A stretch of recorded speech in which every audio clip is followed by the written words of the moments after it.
Well, I'll just give you my quick analysis of last night. Since I told you I watched the film, everything I believed I saw. Just got sloppy with it, sloppy with the ball. Did some really good things on offense, moving the ball. Shot the ball pretty well. Defense wasn't bad. They hit 3 threes late in the game. Or not only would they have been in the 50s like we wanted, but our percentages would have been down, and 2 of them were long range.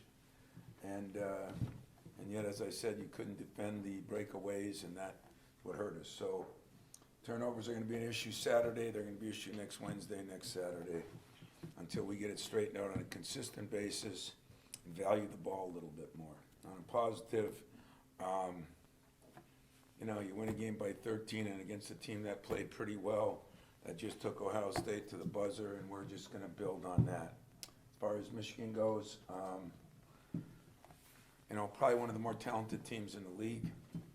If you look at just talent, and they are trying to figure out how to play together. They've had different lineups, and we've gone through some of that, a lot of it last year. I think, I told you about 2 weeks ago, don't get fooled by some of these teams' records, whether it be Michigan or Illinois or even Michigan State, because we have a long way to go. The non-conference schedule wasn't favorable. The conference schedule has been a little more favorable to us. So I'm looking for the normal backyard brawl, and it's a privilege to play in it.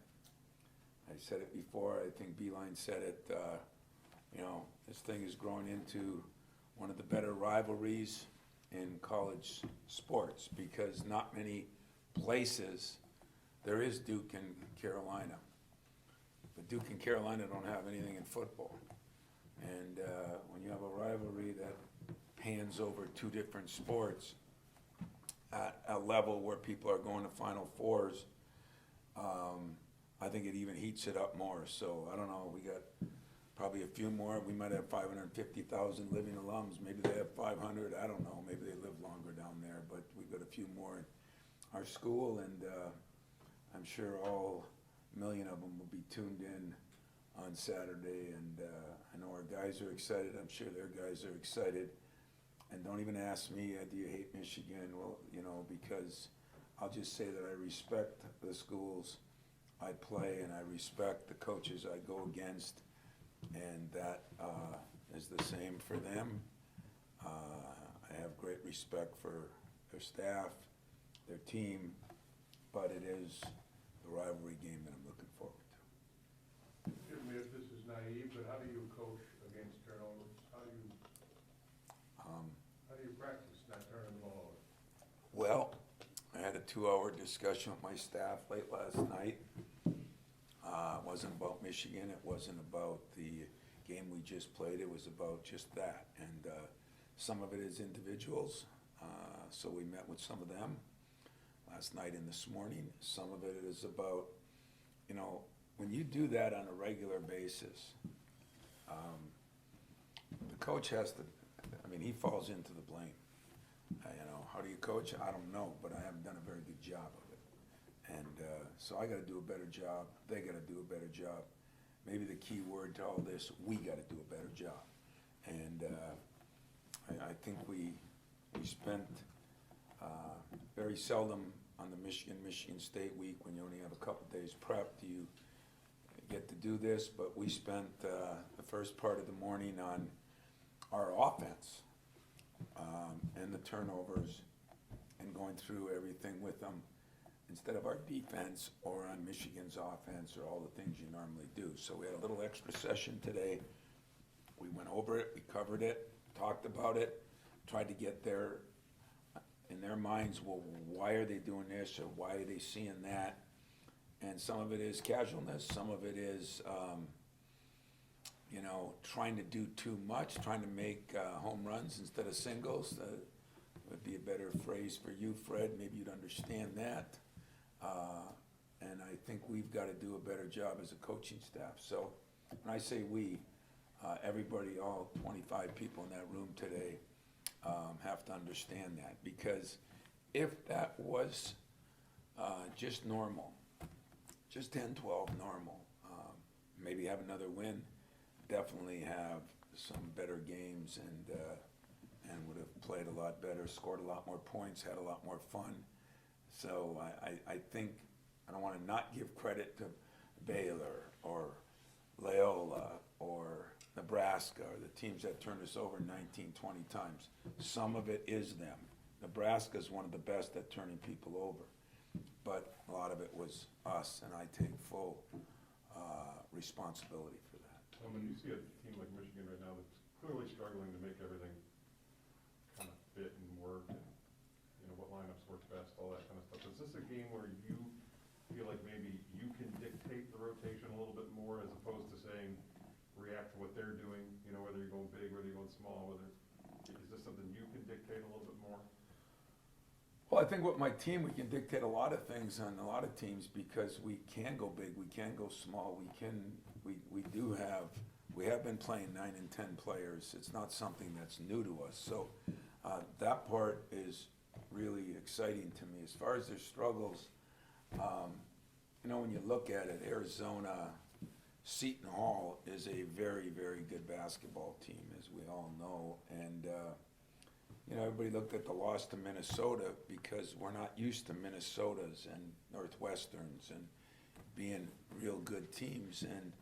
And at Rutgers, if, remember, there's another team that didn't have half their team at the beginning of the year.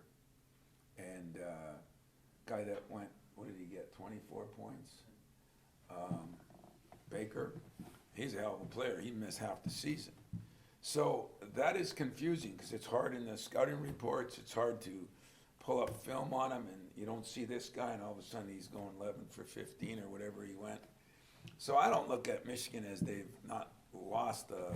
They've beaten they beat Nebraska by 100, and we barely got by them. So I look at it as they're trying to find their rotation. They've changed it a little bit with Dibate and moving him in as a starter. They've getting their point guards situated as we are too, to try to figure out that a little bit.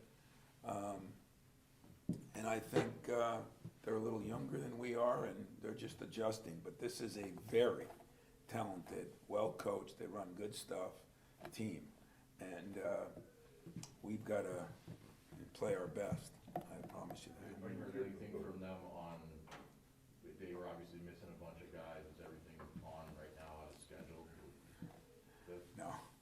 Now, in a rivalry game, do you think that Juwan's going to call, hey, Tom, by the way, I'm practicing this guy today and I'm not kind of a dumb question. I haven't heard anything. I wouldn't expect to hear anything. And I don't mean that sarcastically, but It's obviously different circumstances with everything too. yeah, but these guys, right now, Northwestern was missing a guy I didn't know until the game started. I don't expect to know anything on anybody. I told you, that is one of the hard things about this job right now for everybody. We don't know who's playing. You watch film or you see a team that didn't play well and then you find out they're missing 2 guys. Now, they weren't missing any starters, but they were missing a couple of key guys. And they still gave Rutgers, in a game that Rutgers played awfully well, shot awfully well, they gave them a run for their money. So anybody that thinks this isn't a good Michigan team is crazy. And they lost a game that they probably shouldn't have at home. They lost 2 home games that I know of, right? And either one of them, I don't think they should have lost, but they did. And give Minnesota a lot of credit, give Seton Hall a lot of credit, but they're trying to find themselves a little bit too. But it is an extremely talented team that, as I said about Michigan, I said it about Illinois, who's had a lot of injuries. Come February and March, those teams will be very, very, very, very good.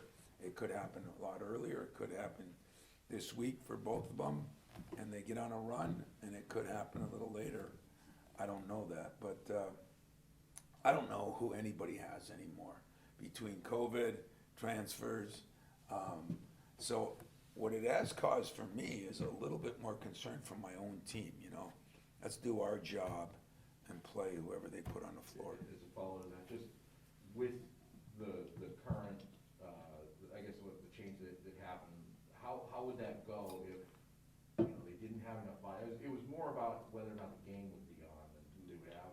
Oh, I'm How sorry, would I didn't that- even know, I didn't hear anything about that. How would it? It's supposedly the Big Ten rule is if you have 7 scholarship players and you got a coach. Now, you know, I wasn't sick last night, but there's a lot of people out there that thought I was sick last night, you know, so I understand that too. But that's the rule, but there is a little caveat on the bottom of that rule that if, there's always an open door to it, you know. And so I have no idea. I mean, I think Michigan wants to play the game as bad as we want to play the game. If they don't have enough players and they postpone the game, they postpone the game. I have heard nothing on that.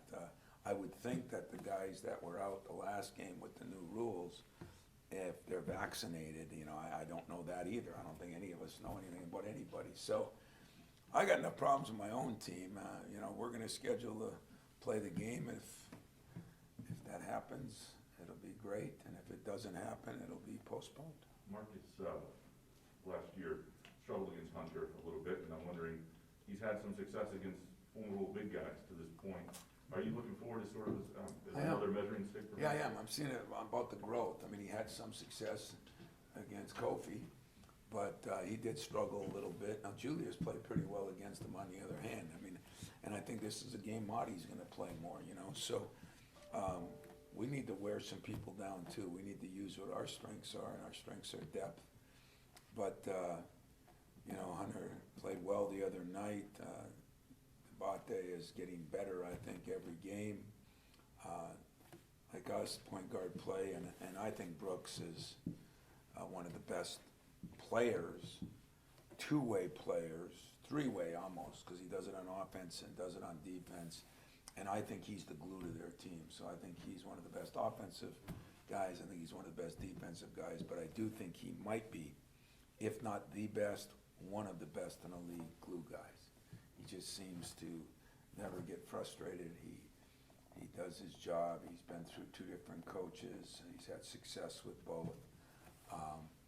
They're lucky he came back because he is I think, a very instrumental part of this team. You've had a couple seniors and Gabe and Marcus that have been through a lot of these games. How valuable is having guys like that heading into a rivalry?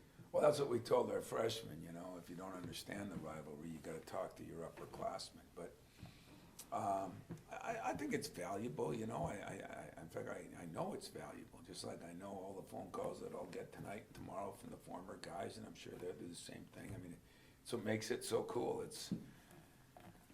Judd used to say it's the greatest privilege on earth. Twice a year you get to play Michigan, and you hope guys think of it that way because it's still something that means something to Denzel. When I talked to him the other day, Cleaves from that era, Steve Smith from that era, Magic from his era, Gregory Kelser. You know, it affects all eras, and I hope we don't lose the fact that we're all playing for those people. The way this crazy thing is going, it's hard to say what anybody thinks anymore, but I know one thing. I'm gonna coach the game for everybody who played here. And, you know, I think Gabe and Markey understand that too, and that'll be important to them. Tom, with this game, maybe it's never really an issue with the rivalry, but with this year, with them having a little bit of some struggles at times, like we've talked about a little bit already today, just their sheer talent that you mentioned, does that sort of maybe help guys keep their eye on the ball a little bit? Because when you have that talent, you know, for any given night, guys Oh, can yeah, I pop mean, off they're, and play like I said, together and- they're one of the most talented teams, not in the Big Ten in the country, but, no, I don't, I mean, if we are crazy enough to listen to anybody thinking that, you know, I mean, great example was last year. You know, yeah, we got beat down there pretty good, but we were up 10 most of the second half here, and we had our struggles. and we beat them. And they were really good. So rivalries, as they say, throw out the scores, you know, but rivalries in basketball where one team gets hot and it changes everything is a little different than even football. So I'm I'm more nervous about this game than any of them because I think they're really good. I think the place will be rocking. I think it'll be a great environment, and I don't know, I guess I wouldn't say their backs are against the wall, but I guess it is a little, there's a sense of urgency. Our job is to match that sense of urgency for the same reasons, and that's what we'll try to do. I think long ago you got over when fans were calling you a little midget there. Oh, I enjoyed that. I told you I went over and signed that kid's thing, took a picture with him. It was great. I bet he's got it in his bar in his basement right now. Well, the big point is, when you're in a road environment that's hostile, doesn't that fire up the visiting team too? You know, it really does if you're mentally and physically tough. I mean, Cleve's in that group. The greatest thing they ever did was go on the road and win a game. I mean, those locker rooms were unbelievable, you know. There is nothing better. As many, especially in the last 5 years, we've had some incredible celebrations here in the last game of the year. You know, I think 2 or 3 championships were won in that last game, and the celebrations in the locker room, and you know, with our fans. But that doesn't match winning on the road. You know, there's just something about winning on the road that really, I think, solidifies you as a team or a program. I think it speaks volumes about your character and your mental and physical toughness. You know, you could take the same game. I'm not a gambler or better, but in basketball, you could be an 8-point underdog on the road and an 8-point favorite at home. That's 16 points. That makes a big difference. So, and it could be worse than that. So we know that going on the road is important, but I am anxious to see how because we got some young guys too. I'm anxious to see how they deal with it. You know, as I said, they got a guy in Brooks who's been there forever, and has won a lot of things and been places, and I'm sure he'll have them ready, and hopefully Gabe and Marky will have us ready, and I'm just going to go along for the ride. Is there any challenge or difficulty or difference playing this game so early in the Big Ten season? Yeah, you know, I've always been a fan of. I'm not crazy about our new scheduling. You know, where we're going to play Northwestern and Minnesota again. We're going to play Michigan twice in the month of January. You know, I used to like when you played somebody at the first game and then you played them the first game the second half. But I'm not the scheduler. I'm not in charge of that. I don't know what it does. It's like everybody's just trying to survive right now. You know, I don't think we look at necessarily who we're playing when. We just hope we're playing, and so that's the way I'm looking at it anyway. I'm not, you know, would I rather it later? You know, I think it is Duke and Carolina. In fact, they play the last game of the first half and the last game of the second half, kind of like Michigan, Ohio State in football. I think that's cool. I think that's good, personally. I know you recruited those Detroit guys back then. Did you recruit Jawan? Mm-hmm. Yeah. Did you ever see him as a player, as a young player, that he was coach material? Not as a young player in high school, but in college I did. Yeah, he was kind of a leader. He was kind of the guy that rallied. He was actually the guy that rallied all those guys to come there. So, yeah, I always looked at him as a leader. Then he, you know, when he played, he was always respected as a player. You know, as a guy who worked, the guy who did his job.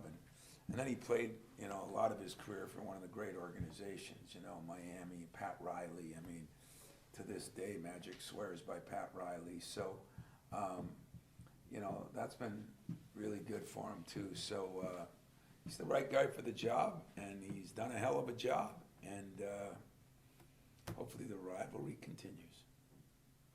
Couple of these guys out there, have you talked to Mel now, or are those two guys gonna work? You know, together? Mel is on a little break right now, and we're gonna meet on Sunday, but I wasn't gonna do anything, you know, this week. I mean, I didn't want you guys worrying about whether I got a football guy on there the week of the Michigan State game, because we know how that goes. But those guys come by to practice right now, and, well, we're gonna look into medically where they are, academically where they are. I told you with Mel where they are, and then for me where they are, you know, and, but I mean, it's not gonna be, nobody's expecting a Matt Trannon thing who played a couple years. Both guys loved the game. When we recruited them together, that was a big thing. Keon had some incredible stats as a high school guy, and I mean, he's almost born with a ball in his hand, you know. So we'll see, and we'll figure it out by the start of next week. To be very honest with you, nothing, no hidden secrets. They're not coming in uniform on Saturday. And surprise. Got your answers to the turnovers, starting those guys? That's a good point. Yeah. Maybe in practice, beating up on somebody. Anything else, Get guys? Malik to beat up on Wouldn't be somebody. bad getting off the bus, you know, look with those guys. What's that? Wouldn't be a bad look getting off the bus with them, you know. Yeah, that's right. I could do that, but no, I'm gonna go to the dance with the players that I got, and then we'll see what happens from there. But I just love the fact that we even can have those conversations. I love the fact those guys like the program. I love the fact that Mel and I are on the same page on that. It just, when I say we haven't talked, I'm not kidding you. We've texted back and forth and everything, and I told him that, you know, maybe on Sunday, we'll get together, he'll be back, and I'll have the semi-day off. You know, I think we have to take a day off that Sunday because of the school starting and those incredibly safe rules to make sure we don't practice too much or too long or too hard. Anything change since the last time you had a football game to kind of get them up to speed in basketball shape? Do you feel like it's kind of the same? You know, I don't know what kind of guy. I think Keon, just because he's a receiver, he'll probably be in good shape. Where you know, Malik is. I mean, he's a receiver too, but more or less a lineman receiver. So I don't know. I have no idea. I've seen those guys shoot around. I have not seen them, ran with them, watched them. I haven't. You know, I will talk to their strength coach. I will talk to their trainer. I mean, before we do anything, we'll talk to a lot of people. But that'll be the last thing I'd like you guys to worry about right now, because it's kind of a big game, kind of an important game for both teams, and we'll just go by that. And you can get your click starting Sunday or Monday. How's that? Awesome. Anything else, guys? See you down there. Yeah. Thanks, guys. Stay safe, man. A lot of I'll people. be back with a player or two in a second.